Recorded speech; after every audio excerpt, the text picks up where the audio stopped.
नमस्कार शेतकरी मित्रांनो, कसे आहात? तर मित्रांनो, तुम्ही बघू शकता की आपल्या कापूस पिकामध्ये जी वाढ अशा लेवलपर्यंत आहे, तर ज्या शेतकऱ्यांनी कापसाची लागवड उशिरा केलेली आहे त्यावरती आपल्याला आता काळा मावा दिसत आहे. तर मित्रांनो, काळा मावा कशा प्रकारे असतो, भरपूर शेतकरी कन्फ्यूज होता किंवा काळा मावा किंवा हिरवे तुडतुडे पण असू शकते. तर हे झाड तुम्ही बघू शकता की याच्यामध्ये पूर्णपणे काळा मावा झालेला आहे. तर मी तुम्हाला झूम करून दाखवतो आणि पाण्याच्या पाठीमागे जर बघितलं, सर्वात जास्त आपल्याला मावा दिसून येतो.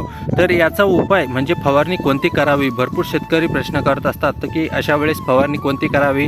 आम्ही तर सुरुवातीला उलालाचा डोस घेतला, तर यानंतर उलाला चालेल का? शेतकरी मित्रांनो, जर केलं तर तुम्ही उलालाच्या 2 फवारणी करू शकतात. याच्यावरती मी सुरुवातीला उलाला केलता, जेव्हा 3 ते 4 पानावरती होते तेव्हा थोड्याफार प्रमाणामध्ये मला मावाचा प्रादुर्भाव दिसल्यामुळे मी त्याच्यामध्ये कमी प्रमाणामध्ये उलालाचा स्प्रे घेतला. तर आता बघितला की मला दुसरा स्प्रे घ्यायचा, तर तेव्हा मला आता आपण उलाला मी याची फवारणी करू शकता किंवा याच्यामध्ये तुम्ही प्राईड मारू शकता. तर शेतकरी मित्रांनो, प्राईड किंवा उलाला जर तुम्हाला कमी खर्चामध्ये करायचे असेल तर तुम्ही त्याचं प्राईड वापरू शकता, किंवा जर तुम्हाला चांगल्या प्रमाणामध्ये जास्त कालावधीसाठी नियंत्रण पाहिजे असेल तर तुम्ही उलालाचा वापर करू शकता. तर आता हे झालं उलाला. तर कापूस पिकामध्ये जास्तीत जास्त फांद्याची संख्या वाढवण्यासाठी तुम्ही कोणत्या टॉनिकचा वापर करू शकतात?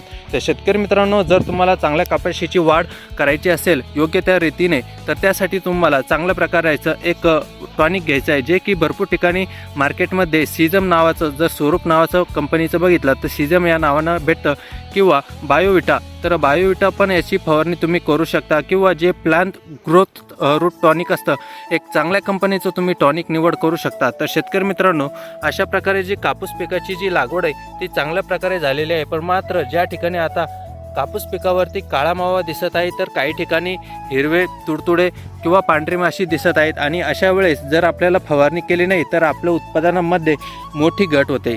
तर अशा वेळेस तुम्ही उलाला फवारणी करू शकता किंवा प्राईड मारू शकता, किंवा यामध्ये तुम्ही अलिकाचा पण वापर करू शकता, जेणेकरून कमी खर्चामध्ये तुम्हाला चांगल्या प्रकारामध्ये नियंत्रण मिळू शकते.